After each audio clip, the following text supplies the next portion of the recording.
Good morning, D&D fans and all that storytelling, Ron. I'm a bit groggy. It's after Thanksgiving, and all that. And it's raining outside. It's cold. It's here in Hollywood, California.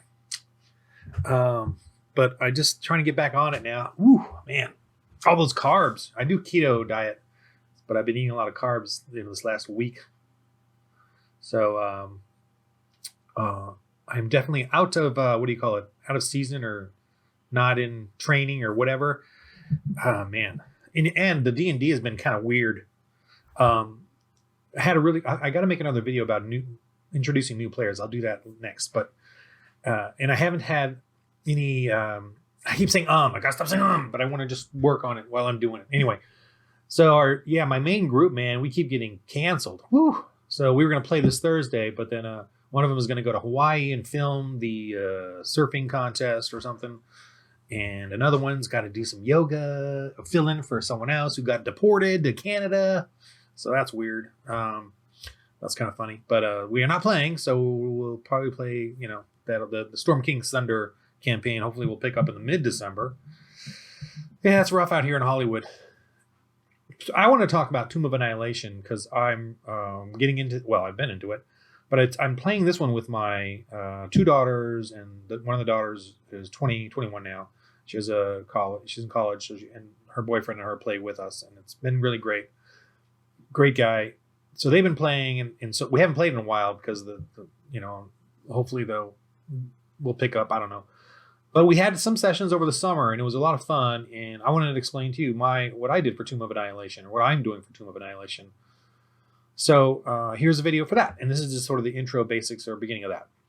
Tomb of Annihilation. And I want to keep all this stuff. I was going to do like presentation mode where it's kind of like PowerPoint. But I want to keep it so you kind of see how I'm doing things in design. I do a lot of uhs. I got to stop doing that. Tomb of Annihilation. So I always like to start with a picture of, the cover. So when I see the thumbnail, then I immediately see Tomb of Annihilation. And this is the way I have it set up where it's just the properties of the text or boxes and then the pages, so I can see all the different pages. And this one, I don't have this one up. I don't know what that is, but I just usually just have these two up. And I can go into, again, I can take off all the little graphics that you see there, but I'm going to leave it so you can see what the way this works. And not that I want you to use InDesign because it's expensive. I just found I like to use it because you can create, everything in little boxes and move them around. Sorry, I'm just morning. But when I use regular docs, and I'm sure there's other programs that work fine too, but when I use docs and all that, or I use LibreOffice, which is like OpenOffice, the free one. When I use all that, it just gets clunky after a while. When you start putting images in, it gets very corrupt, and especially when it gets bigger and bigger. When my files were getting bigger, just weird things were happening, and things kept moving around, and I was getting really frustrated with it. It's really hard to put images. It's kind of frustrating. This is as soon as you put something down, it stays right where you got it, including images. So I really like this one. Well, I'm drinking a lot of coffee this morning, and because it's just nice and cold and cozy. And what's great about InDesign, I have the whole Photoshop or Adobe, $50 a month thing, so I'm using all kinds of stuff, mostly Photoshop and InDesign. I used to do video stuff, but I haven't done it in a while, or like animation, and I used to edit and all that. But anyway, let me get into Tomb of Annihilation. So what I do, first off, let me explain the basic story for anyone out there who still needs to know. Sorry, I'm taking so long. I'm just gabbing. I don't talk very much. I'm lonely.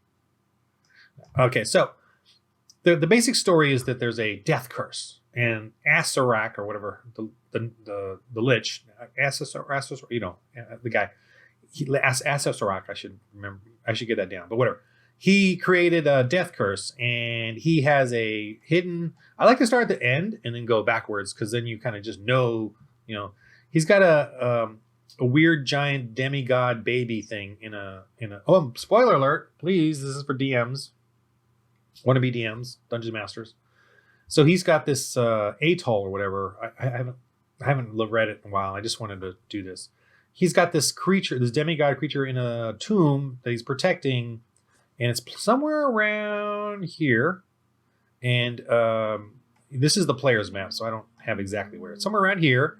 And man, they just, as soon as I do a video, I don't know if you can catch it. Hopefully not, but next door they're grinding. And this is literally right when I started recording, they started grinding whatever, they're doing some repairs. But I can hear it. I don't know if you, hopefully you can. But so Asarak, the Lich, has some sort of 9 levels of tombs, and created it and hid it in the city of Omu, I think, which is here somewhere.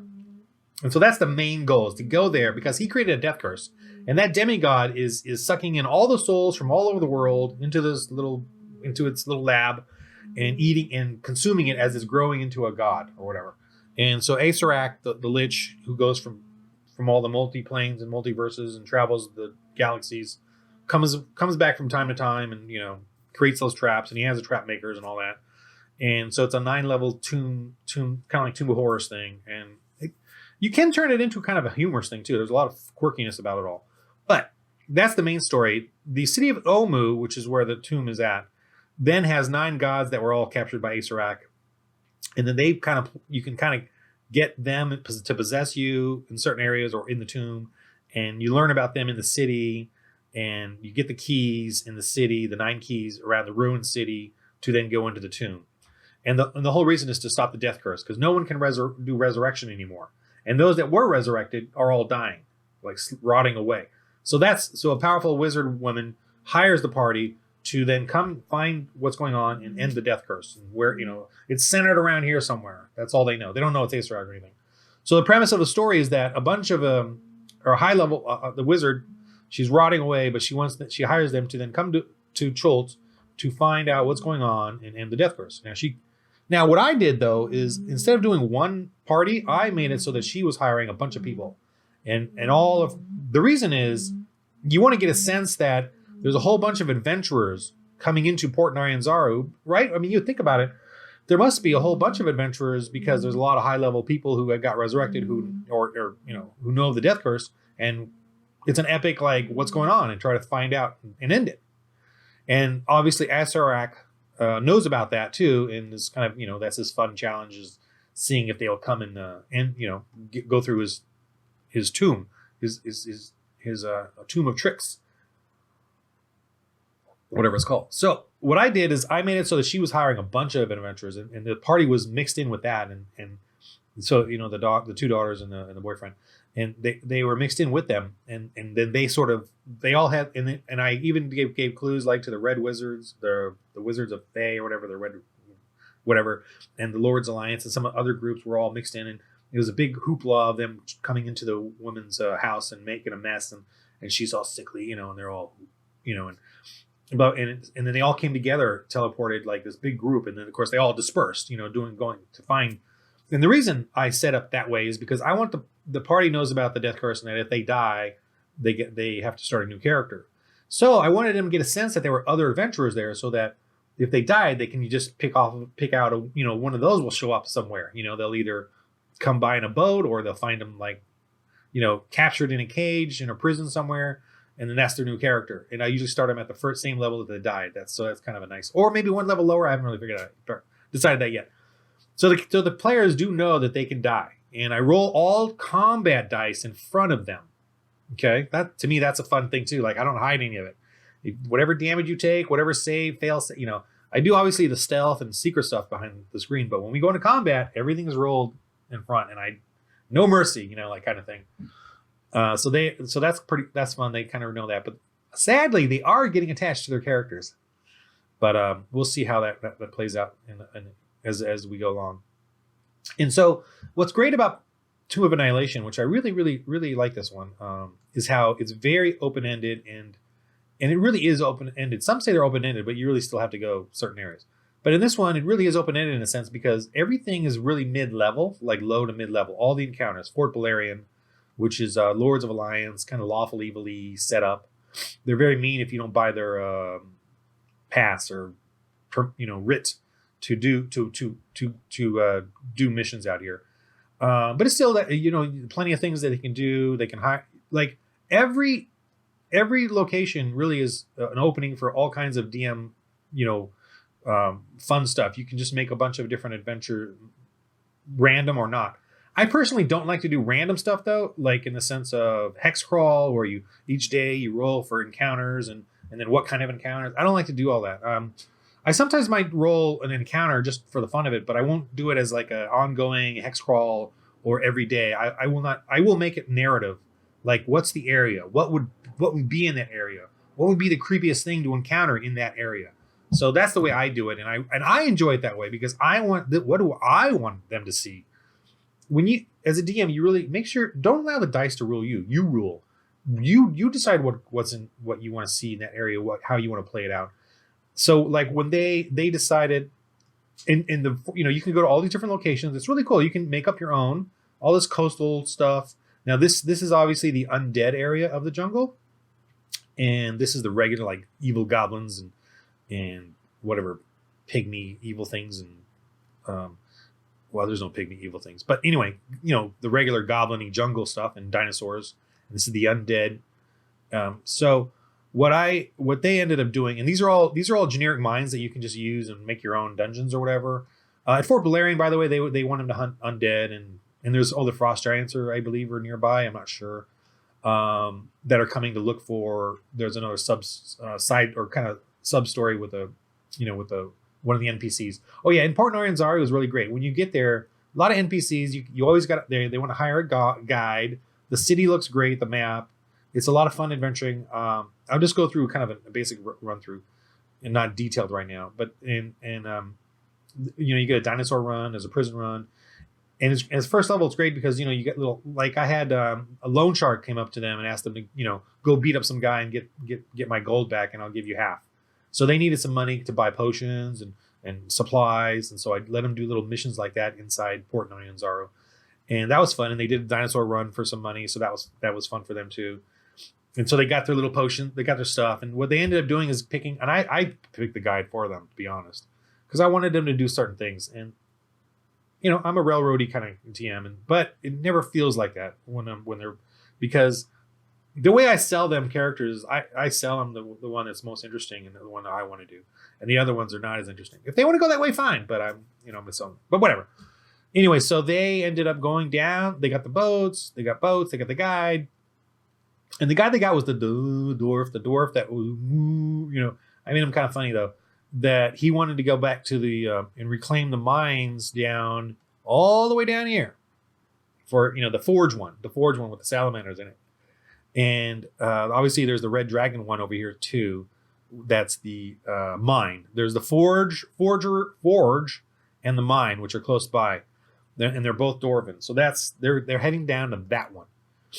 Now along the way though, they go along this river, and I did a lot of scenery, a lot of mist, a lot of jungle stuff, zombies. I did the whole zombies sitting in the at the edge of the water, creepy looking at them and just staring at them. I did a lot of non-combat scenery, like the T-Rex coming through the jungle, whoa, that kind of stuff. And I did some little bit of diseases, a little bit of the dealing with the food and the water. But once you role play the water and the food, like just for one thing, that's it. Let them just at that point move on. I did a little bit of that with exhaustion stuff and let them deal with that. And but I do want to keep track of how much food they have, so they do have to keep just the numbers going. But you know what? Just do it. Whatever. If you can't remember, just take off 5. Was it 10 days? Just take off 8. Whatever, and then move on. Don't get too hung up on it. But make it feel like they still need to do it. So they got to Camp Righteous, which was a messed up camp. I simplified the traps. I wanted to keep it simple for them. I had other adventurers trigger some of the traps, and they were dead, so they saw that clue. Just because, one, I don't want traps to be too complicated, because I find that they spend so much time, and then I say, no, you can't do that, no, you can't do that. Just keep it, I simplified it. Still harrowing for them, still, scary and dealing with it and all that. And so they did that, and that was fun. They got the jug, with the different things in it, to feed them or whatever, the oil and all the jug of many things or whatever it's called. What else did they do there? They dealt with ghouls. I made them deal with ghouls there. Made them deal with some smaller dinosaurs, and built it up a little bit.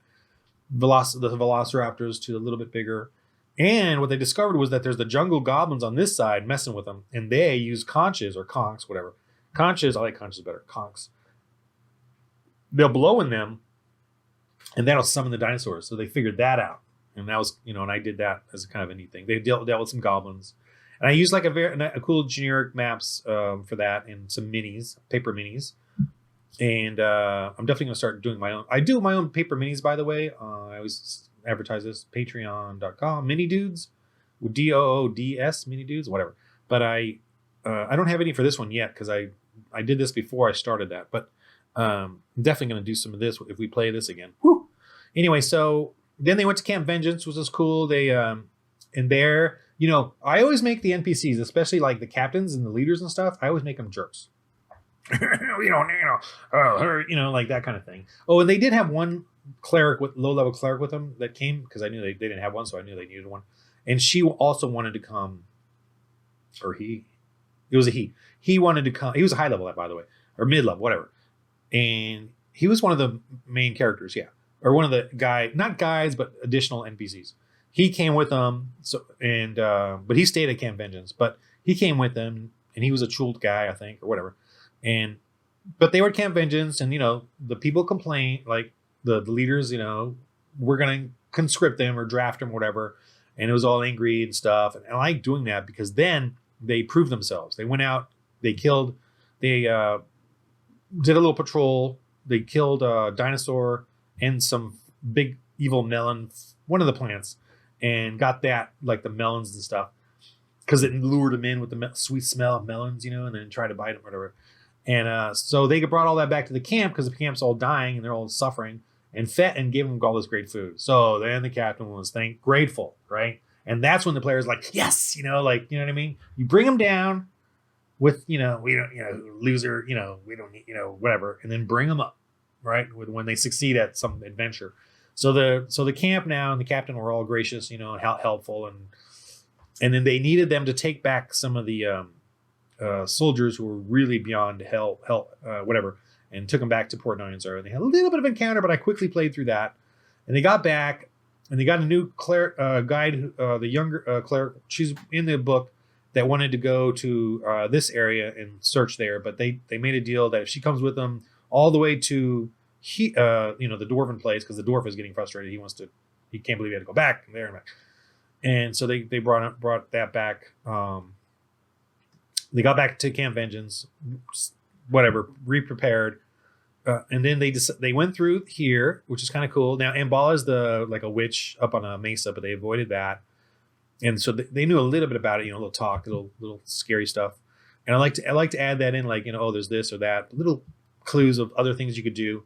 They went through here. I didn't even have them encounter the lobster dudes, because I don't know. I wish they were evil, but they're kind of like neutral, nice, and I don't think I had them encounter them. They just encountered some evil plants. The yellow flower one dealt with. You had to fight that along on their boats, and they saw other adventurers. That's why they went to a boat with looked like a dead adventurers. They wanted to get their treasures or whatever. See, so that's why I have a lot of other adventurers coming in, because then that's kind of you could get little treasures and things you find, or maybe rescue other adventurers and stuff. Or if they're in really dire trouble and I don't want a total party kill, I can have other adventurers come through and help them, maybe take a pay for it or reward, so there's that kind of aspect to it. But they did that. They dealt with that. It was kind of cool. The zombie flower things, and then then we had a final day before they were splitting off to go to college. So I quickly played them through, going through the river, and there's a cliffside here with coral, like in bed, like fossils. And I gave them little magic items, like little minor little bonus gems or something. I forgot exactly what it was, and that was kind of fun for them. And then they got into the mountains, and the dwarf obviously led them through a easy, safe route. There was a pterodactyl encounter. I think that was pretty minor. And then they went, and then I had them see, this is really cool. This is definitely a mid to higher level adventure, is against the pirates. So they saw pirate ships coming into the bay here. That was cool. They were really like, ooh, wrote that down. And I definitely have that set up too. Like I really wanted to do a piratey battle, because there's a dragonborn ship master at Port Nyanzaru who's looking for these pirates. And I think that's going to be some fun battles. And I'm going to make those pirates, a gladiator, a thug, tough players. And they have it in the list. I'll show you real quick. But that should be a fun one, because there'll be a bunch of different NPC fighter styles to deal with there. And so they got to the I forgot the name of the place, the forge, and I'll probably find it. And they it was a fun adventure. I created my own salamander types though. I didn't want I created like a tougher guy, a brute, a regular warrior, workers, and sorcerers, and that was fun. And they had a lot of adventure there, and that's kind of where we ended it. They hadn't finished that one yet, but most of it they did. And I took out the beak bird things, whatever they're called, the ostrichy looking guys. I didn't care for those, and I didn't care exactly for the salamanders. I did my own kind of version of the salamander. I did fire newts or whatever, or maybe that's what they were, but whatever. And I did drake guards, the like lizardy drake guards. I found those are more interesting to me than the axe beaks or whatever they're called. I did the drake guards, but and I only did a few. I didn't do a bunch of them. So but still, that was fun, and that's where they're stuck right now. But hopefully, but anyway, I love Tomb of Annihilation. I love the whole world and the concept, and it's different from the regular fantasy, and So what I also do is I created, for my own fun, I created helpful magic items I'd like them to have, especially against the tomb. Man, the tomb thing's annoying. So I wanted them to have stuff that countered all that, so many things in the tombs, or the 9 whatever levels. Is so like once you're trapped, it's impossible. You all get killed, and so I'm like, eh. So as a DM, I don't like that. But so I gave him a lot of stuff that could probably counter that stuff. And here, Volo's Guide to Chultan Extraction. So what I did is I created, if you got some of these like Jakuli, I kind of wanted them to get a feel for the different creatures. So if you got a Jakuli, you could make and brought it back to Port Naranzar, you can make certain things, little pluses.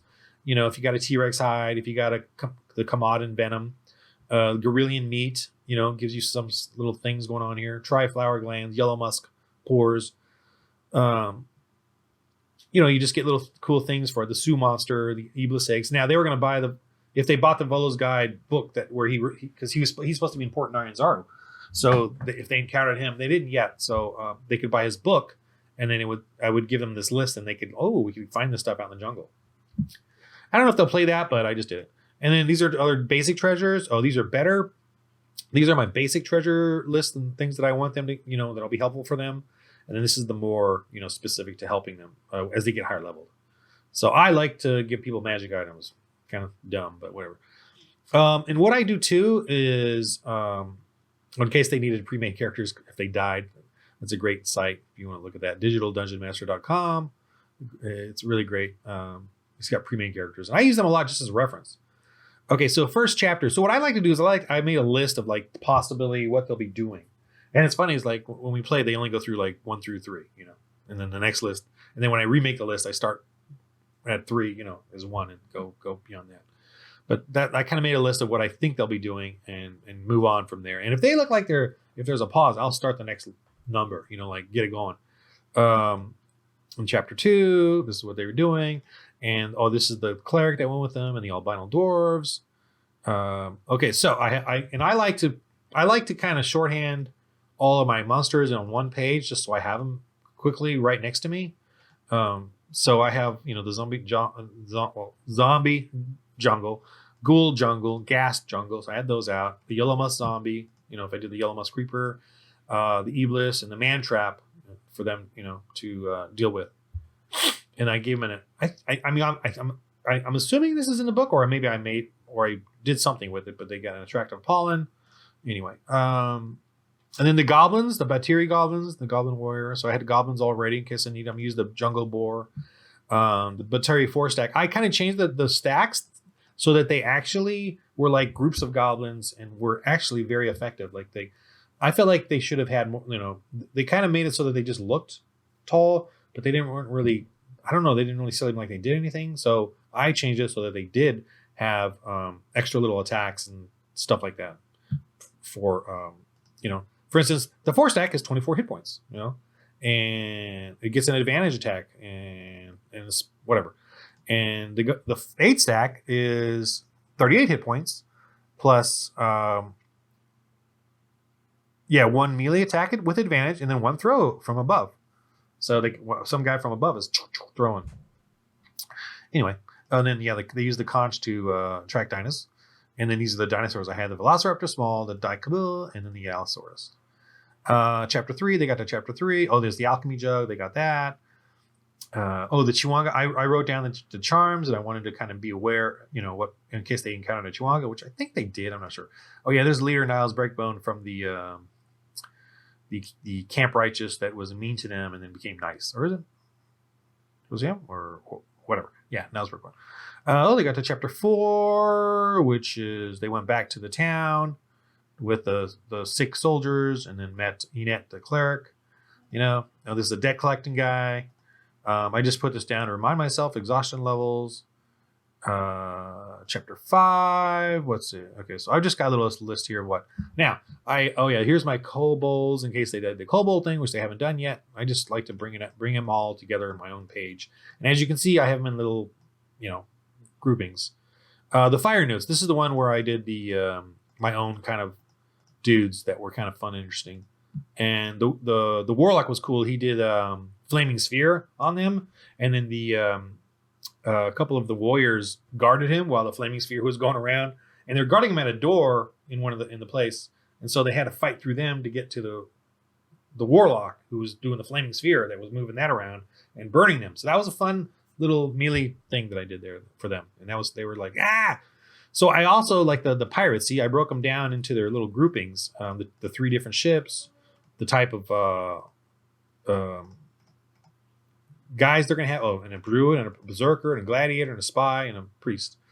So I definitely have these all ready to go in case I, want to do that against them. Guides and progression. So yeah, I'm totally like breaking down what I think is whatever. I don't know. Oh, this is the different gods, and I don't know. I have to look through this again. This has been it's been a while since I've done all this, and this is further along anyway. Attuning to delving the death curse. Okay.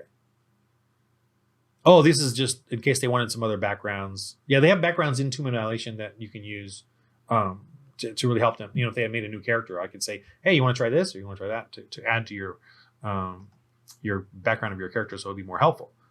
And so, this is another thing I want to. In the 9 shrines, which are the ones where they get the different 9 keys or whatever, or cubes, to get into the tomb. These are all placed throughout the city of Omu or whatever. And I didn't like some of them, so I wrote down what I'm going to. I took some of them. I didn't like some of them. The ones that were just, I don't know, whatever. You can read through them and you decide which ones you like and don't. And I decided the ones I didn't like, I didn't want the characters to deal with that kind of stuff. I decided that they were already set off, like redone. And they have a thing in here that says that I think the kobolds or whatever come back and reset them. Forget it.